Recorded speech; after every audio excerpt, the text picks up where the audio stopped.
ஆனால் சட்டசபையில் தான் அதை நிரூபிக்கணும். 118 வந்து சட்டசபையில் தான் நிரூபிக்கணும். கவர்னர் மாளிகையில் நிரூபிக்க வேண்டிய அவசியம் கிடையாது.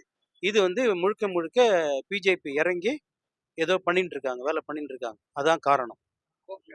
இது வந்து 108 சீட்டுன்றது பெரும்பான்மை நிரூபிச்சுட்டா 118 சீட்டு வந்துடும். பிசிக்கு ஆதரவு கொடுத்தாச்சுன்னா 118 சீட்டு வந்துடும். ஆட்சி அமைக்கிறதுக்கு அதிகாரம் உண்டு. ஆனா இந்த 118 சீட்டை வச்சு விஜய் வந்து ஒழுங்கான முறையில் ஆட்சி பண்ணா, அவர் சொன்ன வாக்குறுதியெல்லாம் நிறைவேற்றினா மட்டும்தான் இந்த ஆட்சி நீடிக்க முடியும். அதுக்காக தான் கம்யூனிஸ்ட் எல்லாம் வெளியில இருந்து ஆதரவு கொடுக்குறாங்க. அமைச்சர் பதவியில இடம் கொடுக்கல, வேணான்றாங்க. ஆனா காங்கிரஸுக்கு மட்டும் இந்த 2 இலாக்கா கொடுக்குறேன்னு சொல்லுவாங்க. அவங்க ஓகே பண்ணிட்டாங்க. மற்றபடி இன்னும் 2 சீட்டு திருமாவளவன் வந்துட்டாக்கா ஆட்சி சிறப்பாக முடியும். ஆனாலும் இது பிரச்சனைக்கு தான் வரும். 6 மாதம் 1 வருஷம் பார்ப்பாங்க. இந்த சட்டம் சரி வரல, இவங்க சொன்ன வாக்குறுதியெல்லாம் நிறைவேற்றிட்டாங்கன்னா கண்டிப்பாக இந்த ஆட்சி தொடரும். 5 வருஷம் தொடரும். ஆமா ஆமா காங்கிரஸ், அதாவது காங்கிரஸ் உள்ள போனதுல இருந்து பிஜேபி கொஞ்சம் ப்ரெஷர் பண்றாங்க.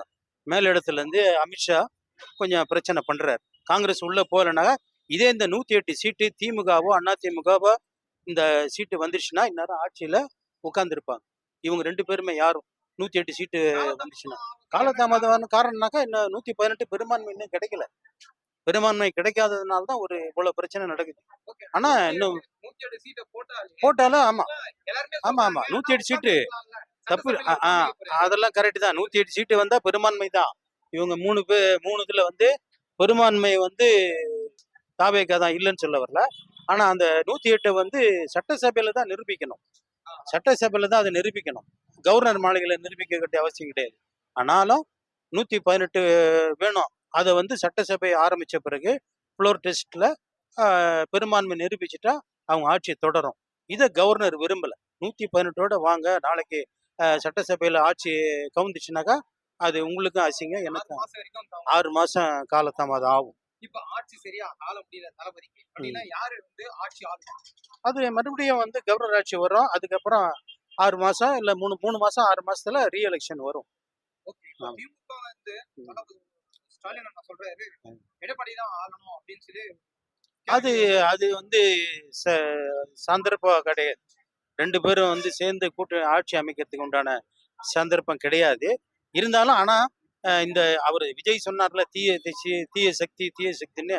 ஆனா இன்னைக்கு தீய சக்தி தான் இன்னைக்கு ஆதரவு கொடுக்குது. ஸ்டாலினே சொல்லிதான் இருக்காரு, நீங்க ஆதரவு கொடுங்க, நாளைக்கு ஏதாவது பிரச்சனைனா நம்ம விலகிடலாம் அப்படின்ற அளவுக்கு தான் இப்ப. ஆமா வெளியே வந்துருவோம். ஆமா ஆமா வரத்துக்கு வாய்ப்பு இருக்கு. நிறைய பேர் திமுக வந்து உட்கார்ந்துட்டா பரவாயில்ல, இப்ப ஆட்சியை ஆள தெரியாத தளபதி கையில குடுத்துட்டா தமிழ்நாடு எங்க போகும் அப்படின்னு கேள்வி. ஆமா அதுவும் ஒரு விதத்துல நல்லது. ஆனா விஜய்க்கு வந்து இன்னும் ஆளு திறமை இல்லை. நடிக்கிறதுல நல்ல திறமை இருக்குது. ஆனா ஆட்சியில வந்து திறமை கிடையாது. அதை வந்து இருக்கிறவங்கள வச்சு ஐஏஎஸ் ஐபிஎஸ் நீதிபதிகள் எல்லாம் வச்சுதான் அவரு ஆட்சி பண்ண முடியும். ஆமா ஆமா அதுக்கு ஆமா கத்துக்க வேணும். அது அவங்க வந்து அதான் நீ நான் சொன்ன மாதிரி இவங்க பேக்ரவுண்டு வந்து ஐபிஎஸ் ஐஏஎஸ் ஒரு நீதிபதிகள்லாம் வச்சு ஆட்சி ஆளணும் சிறப்பாக நடந்தாக்கா எல்லாரும் ஒத்துக்குவாங்க, மக்களே ஏற்றுக்குவாங்க. அடுத்த முறையும் ஆட்சி வர்றதுக்கு வாய்ப்பு இருக்கு.